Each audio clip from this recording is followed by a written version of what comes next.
Hey everyone, it's Anne-Marie from Basque, and today's video happens to coincide with the 4th of July, so happy 4th to my Americans celebrating. I thought I'd take this opportunity to do a video that combines American government and Basque government, brings it together. So I'm going to tell you a story about history today, and this history revolves around John Adams. If you don't know who John Adams was, he was the second president of the United States.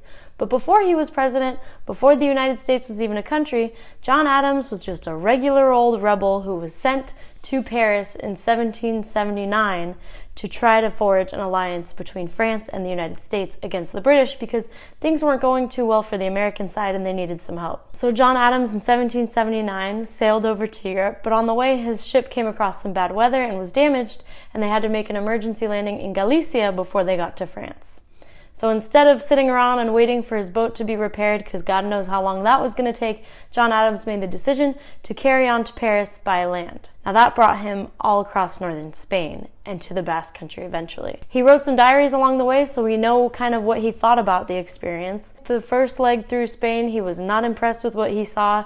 He saw a lot of people living in poverty, whereas the church was doing pretty well for itself. The priests were doing well, but everybody else was looking real poor and downtrodden. John Adams wasn't a fan of that. But then he crossed over into Biscaya, and the green rolling hills and the prosperity of the port he found in Bilbao, well, it reminded him a little bit of Connecticut. He felt quite at home in Bilbao and spent some time there. He talked to local Basque people there, and he found out about the Republic of Biscaya and the fueros, these Biscayan laws that basically gave Biscaya a lot of autonomy within the Spanish government. So John Adams clearly saw that something was working for the Basque Country, so he took notes of what was going on with the fueros and carried on his merry way.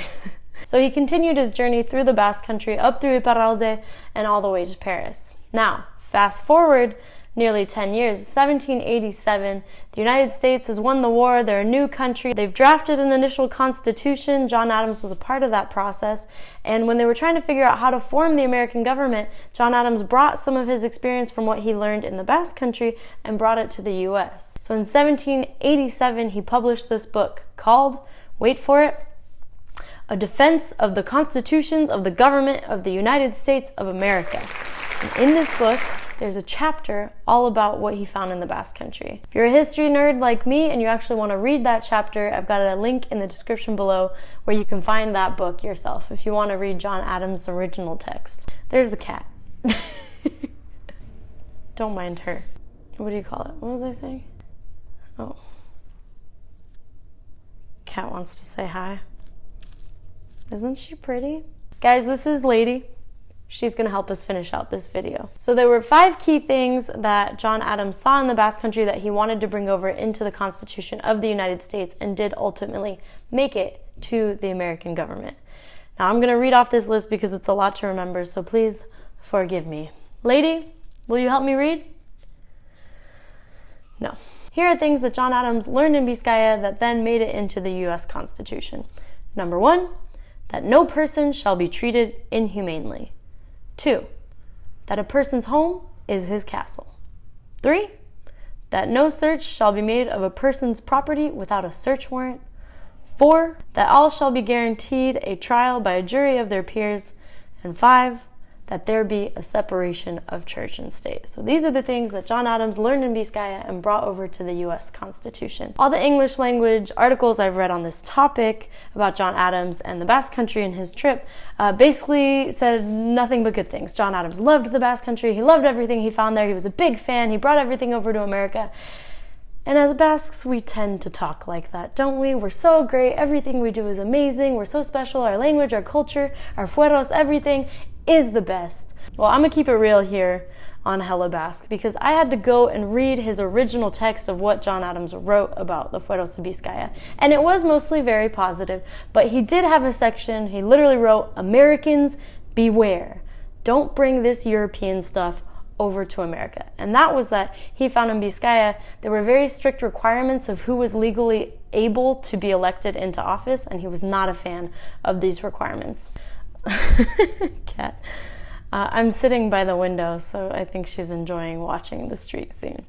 John Adams found that any candidate could not be or have any Moors, Jews, recent Christian converts, or anybody persecuted under the Spanish Inquisition in their family or any sort of associates with them. So only Basques of pure blood could hold office. On top of that, they had to be residents of the province of Vizcaya, native to the province of Vizcaya. And as if that weren't enough, they also had to have a certain amount of money, and they had to have had no business connections or any sort of history working in trade. So that pretty much meant it was an aristocracy. So John Adams was pretty disgusted that Vizcaya was parading around as if it were a liberal democracy, but really, when he looked into who was holding public office, it was pretty much an aristocracy.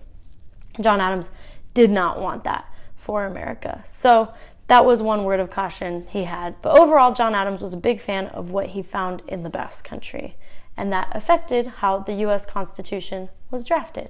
Because of this, if you're ever in Bilbao, you may find a statue of John Adams himself on the Gran Via. It was put in 2011.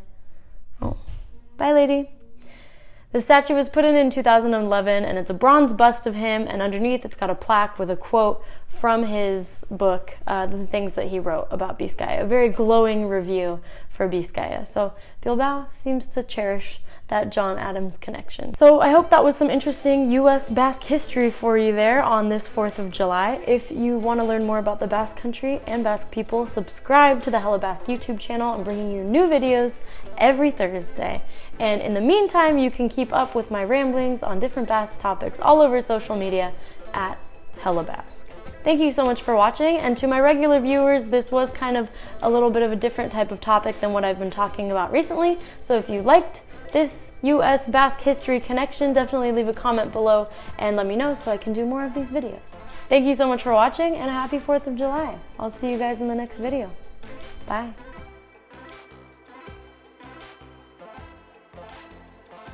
Because of course only men could have public office.